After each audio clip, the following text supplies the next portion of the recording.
कैसे हैं आप सभी। आज हम क्लास टेंथ के जो चैप्टर है क्लास टेंथ का कंट्रोल एंड कोऑर्डिनेशन, इसके बारे में थोड़ी सी चर्चा करेंगे और बताएंगे कि कंट्रोल और कोऑर्डिनेशन क्या होता है। इससे पहले हमने टेंथ क्लास का जो चैप्टर लिया हुआ था, लाइफ प्रोसेस लिया हुआ था, उसको आप लोगों ने अच्छे से रीड किया होगा। और आज हम कंट्रोल एंड कोऑर्डिनेशन, ये बायोलॉजी सेक्शन का जो सेकंड चैप्टर है वो आता है।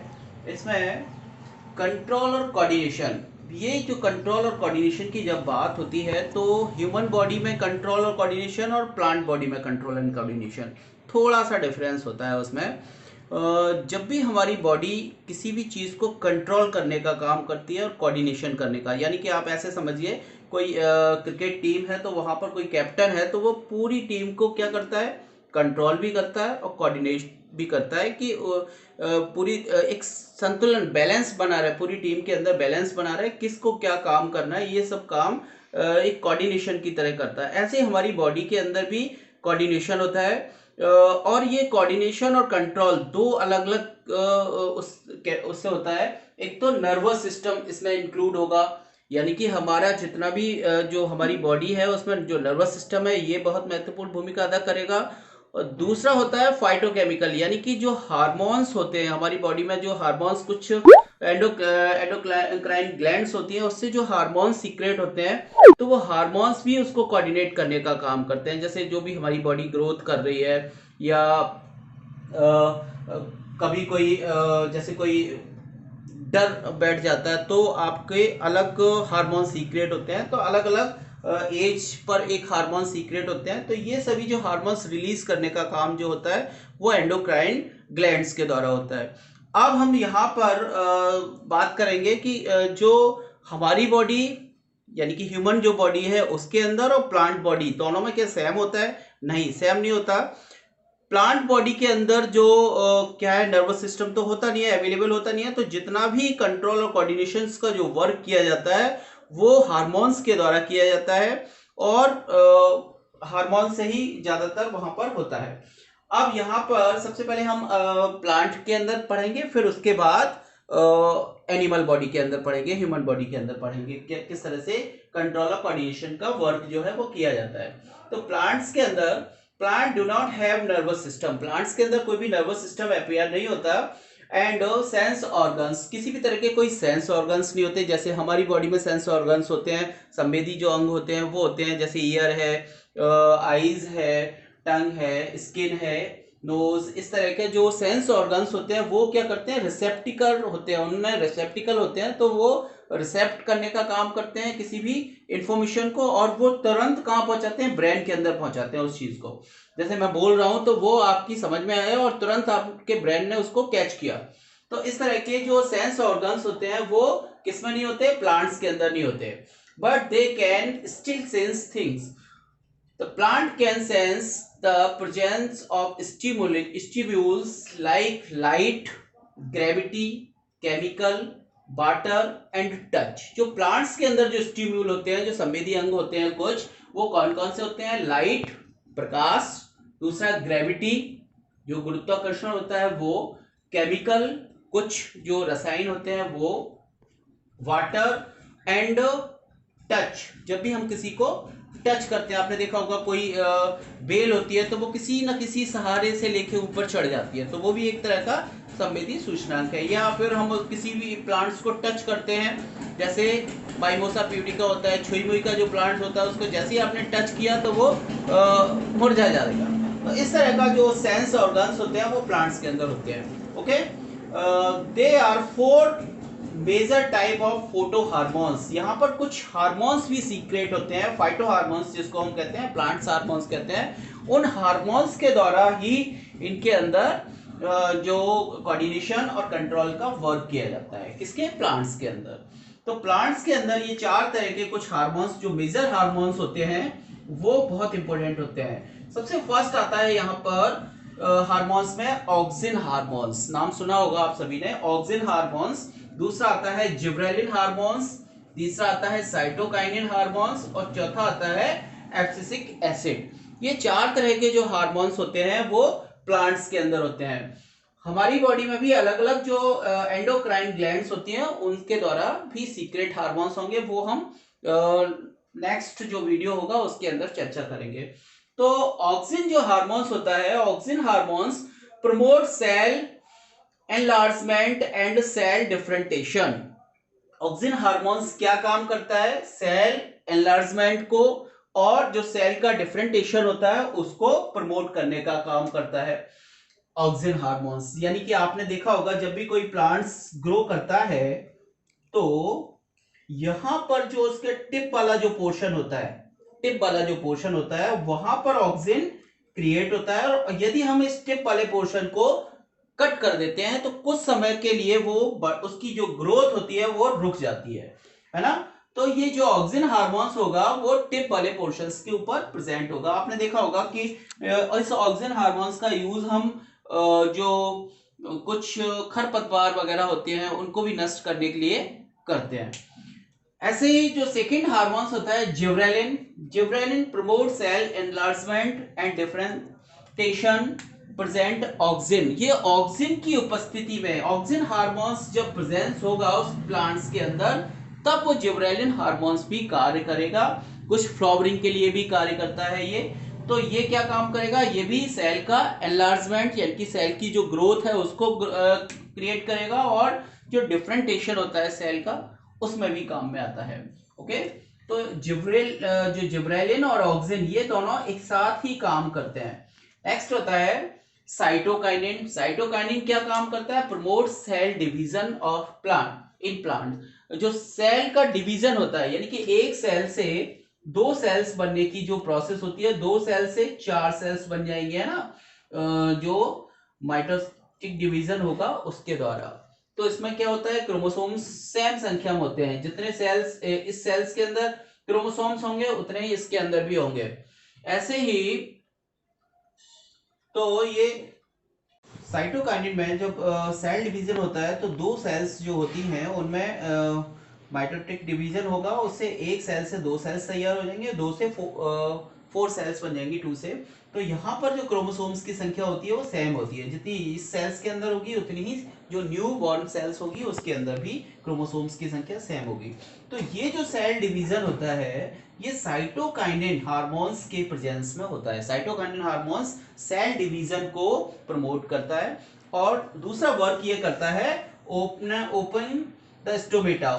जो स्टोमेटा होता है उनको ओपन और क्लोज करने का वर्क भी साइटोकाइनिन हार्मोन्स की प्रेजेंस में ही होता है। इसके बाद 4 नंबर पर आता है, नेक्स्ट नंबर है एब्सिसिक एसिड। एब्सिसिक एसिड जो है इसका थोड़ा सा अपोजिट होता है, ग्रोथ इनहिबिटर। ये इनहिबिटर का कार्य करता है यानी कि उसकी ग्रोथ को रोकने का कार्य करता है। आपने देखा होगा कि कुछ जब प्लांट्स को अपने हिसाब से एटमॉस्फेयर नहीं मिलता तो उसकी ग्रोथ रुक जाती है। सर्दियों में ज़्यादा सर्दी पड़ रही हो तो प्लांट्स ग्रो करना बंद हो जाता है, या ज़्यादा गर्मी पड़ रही हो तो प्लांट्स की जो ग्रोथ है वो रुक जाती है। तो वो ग्रोथ जो रोकने का कार्य करता है वो एब्सिसिक एसिड, ये हार्मोन्स कार्य करता है ना। तो उस ये अपोजिट कार्य करता है और सीड डॉर्मेंसी को बढ़ाता है। तो इस तरह से ये हार्मोन्स, इसके प्लांट्स के जो हार्मोन्स हैं उस तरह से वर्क करते हैं। अब बात आती है प्लांट मूवमेंट की। प्लांट आपने देखा होगा मूवमेंट भी करता है। जैसे मूवमेंट का, जैसे हम लोग मूवमेंट करते हैं उस तरह से प्लांट मूवमेंट नहीं करता। लेकिन प्लांट मूवमेंट कैसे करता है? लाइट की तरफ बढ़ रहा है, ऊपर जाता है, या आपने रूट देखी होगी तो वो नेगेटिव जाती है, अर्थ की साइड में नीचे जाती है ना। या कोई बेल देखी होगी तो वो किस तरह से ग्रो कर रही है। तो इस तरह से प्लांट्स ग्रोथ भी करता है और मूवमेंट करता है। तो मूवमेंट जो होता है उस मूवमेंट को हम बोलते हैं, जो मूवमेंट होता है वो दो तरह से होता है। एक ट्रोपिनिज्म होता है, दूसरा होता है नेस्टिव। ट्रोपिनिज्म जो मूवमेंट होता है वो प्लांट्स दिखाई देता है, मतलब प्लांट्स कहीं ऊपर जा रहा है, या उसकी जो रूट है वो नीचे जा रही है, या किसी केमिकल की उसका प्रभाव उसके ऊपर पड़ रहा है, ये तो ट्रोपिनिज्म होता है। दूसरा होता है नेस्टिव। नेस्टिव में प्लांट्स जो है वो उसकी ग्रोथ नहीं होती, उसी जगह रहेगा, लेकिन वो जैसे ही आपने उसको टच किया तो वो मुरझा जाएगा। कुछ फ्लावर्स होते हैं तो वो आपने देखा होगा दिन में सुबह के समय खिल जाते हैं और रात को समय बंद हो जाते हैं। तो इस तरह का जो होता है वो नेस्टिव होता है। और ट्रोपिनिज्म में उसकी ग्रोथ दिखती है, प्लांट्स छोटा होता है, फिर धीरे धीरे धीरे धीरे बड़ा हो जाता है। आप देख के बता देते हो ये 1 साल का प्लांट होगा, ये 2 साल का प्लांट होगा, ये 4 साल का होगा। तो इस तरह से उसकी ग्रोथ लगातार हो रही है, बढ़ रही है। तो ये भी जो है मूवमेंट में ही आएगा। तो अब जो ट्रोपिनिज्म होता है, ट्रोपिज्म जो है वो भी, उसको भी हमने अलग अलग कैटेगराइज किया हुआ है। फर्स्ट है इसमें लाइट की जो फोटो ट्रोपिज्म कहेंगे उसको, जो लाइट की दिशा में होगा, मतलब प्रकाश की दिशा में जब कोई प्लांट मूवमेंट करेगा तो उसको हम बोलेंगे फोटोट्रोपिज्म। ओके, जैसे आपने देखा होगा कोई प्लांट्स सीधा सीधा बढ़ता है कहाँ पे, जहां से लाइट आ रही होती है। अब आपने किसी रूम के अंदर इस प्लांट्स को रख दिया तो वो खिड़की की साइड में बढ़ने लगेगा। क्यों? क्योंकि उस दिशा से कहीं लाइट आ रही है तो वो उसकी जो सूट एपेक्स होगा वो उस दिशा में मुड़ जाएगा। तो इस तरह का जो ट्रोपिज्म होता है वो उसको हम फोटोट्रोपिज्म बोलते हैं। दूसरा होता है जियोट्रोपिज्म यानी कि जो ग्रेविटी, गुरुत्वाकर्षण के अपोजिट या निगेटिव उसकी दिशा में जब वो चलेगा गुरुत्वाकर्षण की, तो उसको हम जियोट्रोपिज्म कहेंगे। जैसे जो सूट होता है वो तो पॉजिटिव बढ़ता है, और जो रूट होती है वो नेगेटिव बढ़ती है, गुरुत्वाकर्षण के पॉजिटिव जा रही है, सॉरी, जो रूट है वो पॉजिटिव जा रही है ग्रेविटी के, और जो सूट है वो नेगेटिव जा रहा है ग्रेविटी के। ओके, तो इस तरह का जो जियोट्रोपिज्म होगा वो सूट और रूट में देखने को आपको मिलेगा। ऐसे ही थर्ड नंबर पे आता है केमिकल। तो कीमोट्रोपिज्म में क्या होगा, कोई भी प्लांट्स का कोई भी पार्ट जो है वो किसी केमिकल के प्रभाव में उस साइड मुड़ जाता है। जैसे आपने देखा होगा जब पॉलिनेशन होता है प्लांट्स में, तो पॉलिनेशन के बाद जब उसके पॉलन ग्रेन स्टिग्मा के ऊपर आ जाते हैं तो वो वहां से पॉलन ट्यूब जर्मिनेट करते हैं, और पॉलन ट्यूब जो जर्मिनेट करते हैं वो कहाँ जा रही है, किसी केमिकल के दिशा में जा रही है। तो पॉलन ट्यूब जो होती है वो जो एम्ब्रियो सेक होता है वहां से कुछ केमिकल रिलीज किया जाता है। उस रिलीज जो केमिकल होगा उसकी दिशा में जो पॉलन ट्यूब है वो वहां पर प्रवेश कर जाएगी।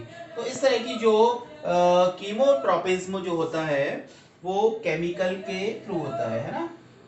इसके बाद आता है नेक्स्ट हाइड्रोट्रोपिज्म जैसे नाम से ही स्पष्ट हो रहा है, हाइड्रोट्रोपिज्म यानी कि पानी की दिशा में। आपने देखा होगा कुछ वाटर प्लांट्स होते हैं, उनकी जो रूट्स ग्रो करती है वो हाइड्रोट्रोपिज्म होती है, हाइड्रो की तरह ग्रो करती है, पानी की दिशा में ग्रो करती है। तो इस तरह का जो ट्रोपिज्म होगा वो हाइड्रोट्रोपिज्म होगा, है ना। इसके बाद नेक्स्ट आता है थिग्मोट्रोपिज्म। ये थिग्मोट्रोपिज्म क्या होता है?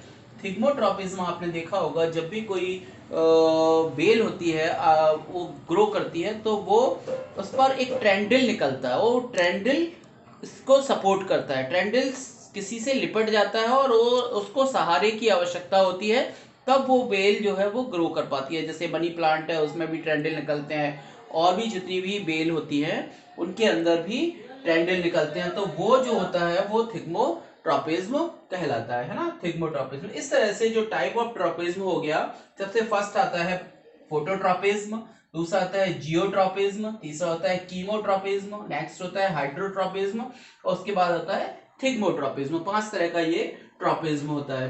तो ये ट्रोपिज्म हो गया जो मूवमेंट, प्लांट्स को मूवमेंट करा रहा है, यानी कि प्लांट्स की ग्रोथ हो रही है, किसी ना किसी दिशा में प्लांट्स ग्रो कर रहा है। फोटो, जियो, कीमो, हाइड्रो, थिग्मो, इस तरह का ये 5 टाइप का होता है। इसके बाद सेकंड आता है नेस्टिव मूवमेंट। नेस्टिव मूवमेंट क्या होता है? The movement of plant part is response an external stimulus in which direct of response is not determined. यानी कि जो प्लांट है वो किसी दिशा में मूवमेंट नहीं करता, केवल उसमें जो संवेदी अंग होते हैं, उसके स्टिम्यूल्स होते हैं, उद्दीपक अंग होते हैं, वो क्या काम करते हैं, उसको जो संवेदनाएं होती है उनको एक्सेप्ट करने का काम करते हैं, उससे प्लांट्स पर असर आता है। यानी कि आपने देखा होगा जो माइमोसा प्यूडिका होता है, छुई मुई का प्लांट्स जो होता है, उसको आप जैसे टच करते हैं तो वो मुरझा जाता है। और कुछ सब उसके जो आपने देखा होगा उसके नीचे छोटे छोटे छोटे छोटे स्पाइन होते हैं, छोटे छोटे कांटे होते हैं। तो वो स्पाइन क्या करते हैं, जैसे ही आप उसको टच करेंगे तो उनमें सेंस ऑर्गन्स होते हैं। तो इस तरह का जो होता है वो नेस्टिव टाइप का होता है ना, जो माइमोसा प्यूडिका में देखने को ज्यादा स्पष्ट देख मिलता है, आप लोगों ने सभी ने देखा होगा। तो ये भी दो तरह का होता है, एक थिग्मोनेस्टिक, यानी कि जब हम किसी को टच करते हैं, किसी प्लांट्स को टच करते हैं तो वो थिग्मोनेस्टिक होगा। दूसरा होता है फोटोनेस्टिक। फोटोनेस्टिक में क्या होगा, आपने देखा होगा कोई फ्लावर सुबह के टाइम खिल जाता है ऑटोमेटिक, और वही शाम को और अपने आप जैसे ही लाइट जाना उसमें बंद होती है वो मुरझा जाता है। तो इस तरह का जो देखने को मिलता है वो फोटोनेस्टिक में देखने को मिलता है, यानी कि प्लांट्स की ग्रोथ नहीं हो रही है, केवल प्लांट्स वहां पर फूल खिल रहा है और बंद हो रहा है। ऐसे ही पत्तियां जो है उसकी फैल जाएंगी और जैसे ही आप उसको टच करेंगे तो सिकुड़ जाएंगी। तो इस तरह का जो देखने को मिलेगा थिग्नोनेस्टिक में मिलेगा और फोटोनेस्टिक में मिलेगा। तो इस तरह का एक दो तरह का होता है, ट्रॉपिज्म और दूसरा होता है नेस्टिव। ओके, तो ये जो है वो प्लांट्स के अंदर कंट्रोल एंड कोऑर्डिनेशन का वर्क होता है। कंट्रोल और कोऑर्डिनेशन का जो वर्क है प्लांट में कुछ हार्मोन्स के द्वारा किया जाता है, और उनका जो मूवमेंट होता है मूवमेंट के द्वारा होगा, मूवमेंट भी कुछ केमिकल्स के द्वारा होगा, या फिर जो उसमें फोटोट्रॉपिज्म होता है, जियोट्रॉपिज्म होता है, कीमोट्रॉपिज्म होता है, हाइड्रोट्रॉपिज्म होता है और थिग्मोट्रॉपिज्म होता है। इस तरह का मूवमेंट होगा। तो प्लांट्स के अंदर जो कंट्रोल और कोऑर्डिनेशन का वर्क है वो केवल और केवल हार्मोन्स के द्वारा किया जाता है, और जो इसमें प्लांट्स के अंदर नर्व सिस्टम पूरी तरह से एब्सेंट होता है, नर्व्स नहीं पाई जाती। ये नर्व्स जो देखने को मिलेंगी वो हमको ह्यूमन बॉडी के अंदर देखने को मिलेंगी, जो मैं आपको नेक्स्ट जो वीडियो होगा उसके अंदर आपको बताएंगे किस तरह का ब्रेन का क्या स्ट्रक्चर होता है, नर्व्स का क्या स्ट्रक्चर होता है, और नर्व्स से किस तरह से इंफॉर्मेशन एक पूरी बॉडी के अंदर पहुंचती है, ब्रेन के अंदर पहुंचती है, कैसे ब्रेन वर्क करता है। ये सब चीजें मैं नेक्स्ट वीडियो में बनाऊंगा। तो इसके लिए आप सभी इसको, जो भी आपको इसमें कोई प्रॉब्लम है तो वो आप कमेंट बॉक्स में डालिए, मैं उसकी प्रॉब्लम को सॉर्ट आउट करूंगा। दूसरा, आप इसको ज़्यादा से ज़्यादा सब्सक्राइब करिए और उसको लाइक करिए, शेयर करिए। Thank you.